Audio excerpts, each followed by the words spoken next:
दोस्तों, भारत की दक्षिणी सीमा में बसा केरल घूमने का एक बहुत ही आकर्षक केंद्र है। लेकिन बहुत कुछ ऐसा भी होता है जो हमारे लिए सही नहीं होता। कहने का मतलब ये है कि हमें ऐसी कौन सी बातें हैं जो केरल जाने पर अच्छी और बुरी लग सकती है। बेसिकली मैं यहाँ पर केरल के साथ साथ वायनाड, जो कि बहुत ही इंपॉर्टेंट हिल स्टेशन है केरल का, उसको भी जोड़ रही हूँ। So friends, this video is all about the best and worst things while visiting in Kerala, और यू कैन से इन वायनाड। तो वीडियो को शुरू से लेके अंत तक ज़रूर देखिएगा। तो दोस्तों, सबसे पहले बात करते हैं अच्छी बात की, जो कि बहुत इम्पॉर्टेंट है।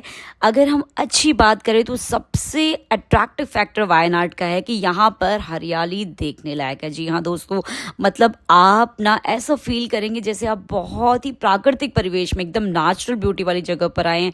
सब जगह आपको बिल्कुल रोड साइड्स के दोनों तरफ हरियाली इतनी ज़्यादा है और इतना सुंदर परिवेश है यहाँ पर, तो ग्रीनरी बहुत अच्छी देखने को मिलती है।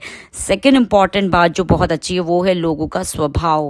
वैसे तो हर स्टेट के लोगों का स्वभाव अच्छा होता है, लेकिन मैं अगर यहाँ की बात करूँ स्पेशली, तो यहाँ के लोग बहुत ही कॉपरेट है और लिटरेसी जो रेशियो है, पढ़े लिखे जो समाज जिन्हें कहते हैं, वो बहुत है। इसलिए आप देखेंगे लोगों का जो व्यवहार है वो बहुत ही मैनर्स वाला है और बहुत ही एटिकेट से यहाँ पे लोग बात करते हैं। तीसरी अच्छी बात जो मैंने देखी वो है कि ये बहुत ही सिक्योर स्टेट लगा मुझे। मतलब रात में भी अगर आप निकलेंगे तो कोई डर नहीं है, कोई इनसिक्योरिटी नहीं है फीमेल्स के लिए स्पेशली। और जो सोलो ट्रैवलर्स होते हैं, जैसे मैंने सोलो ट्रैवल किया था, तो मुझे कोई भी परेशानी में रात की 11:30-12 बजे भी निकली हूँ तो भी मुझे कुछ ऐसा नहीं लगा कि इतने रात का समय है या कोई इनसिक्योर है। तो बहुत ज़्यादा सेफ्टी है। फोर्थ इम्पॉर्टेंट जो बात है वो है बहुत ही पीसफुल प्लेसेस है यहाँ पर। मतलब इतना और ज़्यादा स्पेसियस जगह है कि आपको बिल्कुल क्राउडेड नहीं फील होगा। आप घूमने वाली जगह जाएंगे वहाँ भी बहुत ही लिमिटेड लोग लगते हैं। पीसफुल है, फ़ोटो शूट्स के बहुत अच्छे एरियाज़ हैं। क्योंकि एकदम पीसफुल है तो आप देख सकते हैं कि आपको फ़ोटो शूट करने के लिए बहुत अच्छी अच्छी लोकेशंस देखने को मिलेंगी। फिफ्थ इम्पॉर्टेंट बात है दोस्तों ये कि यहाँ पे स्टे जो है, रहने की जो सुविधा जिन्हें कहते हैं, रिजनेबल रेट में। मतलब आपको हर तरीके के एकदम कम वैल्यू से लेके हाई वैल्यू तक के हर कैटेगरी के स्टे मिल जाएंगे। और स्टे बहुत सारे ऑप्शंस हैं यहाँ पे रहने के। बहुत सारे लोगों ने अपने घर को ही नेचुरली होम स्टे में कन्वर्ट किया हुआ है, क्योंकि सबके टेनामेंट घर है। तो स्टे का जो है वो ऑप्शन बहुत कम प्राइस से लेके ज़्यादा प्राइस सभी कैटेगरी का आपको आसानी से मिल जाएंगे और बुकिंग भी आसानी से हो जाती है। सिक्स्थ इम्पॉर्टेंट बात है वो है कि यहाँ पर नेचुरल आयुर्वेदिक जो चीज़ें हैं वो बहुत अच्छी मिलती हैं। आप नेचुरल, जिसे ऑर्गेनिक चीज़ें कहते हैं, वो आपको आराम से मिल जाएंगी। डिफरेंट मसाज के जो सेंटर हैं, स्पा के जो सेंटर हैं, वो भी बहुत अच्छे अच्छे स्पा और मसाज के यहाँ पे सेंटर्स हैं। सेवेंथ इम्पॉर्टेंट अगर बात करें तो ये बहुत अच्छी जगह है, excellent place in short I can say, कि अगर कोकोनट के प्रोडक्ट लेने हो, आपको स्पाइसेस लेने हो और इवन साड़ीज़ खरीदनी हो, तो ये सब चीज़ें खरीदने के लिए, मसाले हो, नारियल हो और साड़ी, इन सब के लिए ये परफेक्ट डेस्टिनेशन है इन सभी की शॉपिंग के लिए।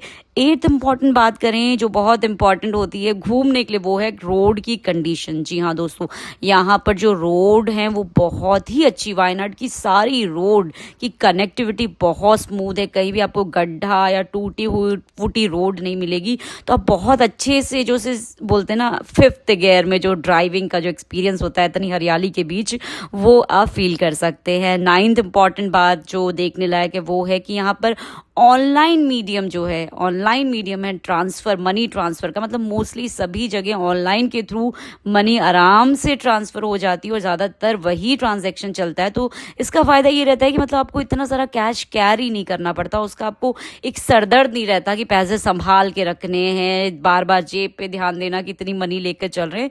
तो ये बहुत अच्छी बात है कि आप ऑनलाइन ऑलमोस्ट हर जगह ट्रांजैक्शन कर सकते हैं। टेंथ इम्पॉर्टेंट बात है कि यहाँ पर आप जाएंगे ना तो आप देखेंगे, आहा, जो घर हैं एक्सट्रीमली ब्यूटीफुल है। लोगों ने जो घर बनाए हैं ज़्यादातर सभी जो है टेनामेंट है और वो इतने सुंदर बंगलोज हैं, मतलब हरियाली के बीच में। मतलब आपका मन करेगा हर एक घर की फ़ोटो खींच ले, या जैसे बोलते हैं ना स्वप्न लोक वाले घर, उस तरीके के घर बहुत बहुत सुंदर हैं। और लास्ट जो 11th इम्पॉर्टेंट बात जो मैंने यहाँ पे देखी, जो अच्छी लगी मुझे, वो है कि यहाँ पर हर घर के लोगों का अपना पर्सनल एग्रीकल्चर है, मतलब क्योंकि वो काफ़ी लैंड मास में बने हुए घर हैं, टेनामेंट हाउसेज हैं, काफ़ी स्पेसियस हैं, तो वहाँ पे लोगों ने अपनी खुद की पर्सनल फार्मिंग की हुई है। मतलब इतना तो ऑलमोस्ट सभी लोग उगाते हैं जो उनके पर्सनल यूज़ के लिए, इंडिविजुअल यूज़ के लिए हो जाए। तो ये भी बहुत एक आकर्षक फैक्टर है जो हमें देखने को मिलता है। तो चलिए दोस्तों, अब कुछ बुरी बात जो कह सकते हैं थोड़ी सी प्रॉब्लमेटिक हो सकती है, उससे रिलेटेड बातें कर लेते हैं।